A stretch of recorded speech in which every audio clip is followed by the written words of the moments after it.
Kishorenagar college रे सांस्कृतिक कार्यक्रम अनुष्ठित हो जाइछि। कटक जिला किशोरनगर थाना अधीनस्थ किशोरनगर महाविद्यालय ठारे अनुष्ठित सांस्कृतिक कार्यक्रम आज उद्यापित हो जाइछि।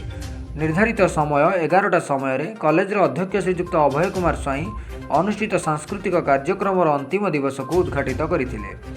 छात्र छात्री मानकु आगकु एहिपरि कार्यक्रम रे भाग नेबापई कहिबा सहित निजर प्रतिभा को आगकु आनिबा पई परामर्श देथिले अध्यक्ष श्रीजुक्त अभय कुमार स्वाई।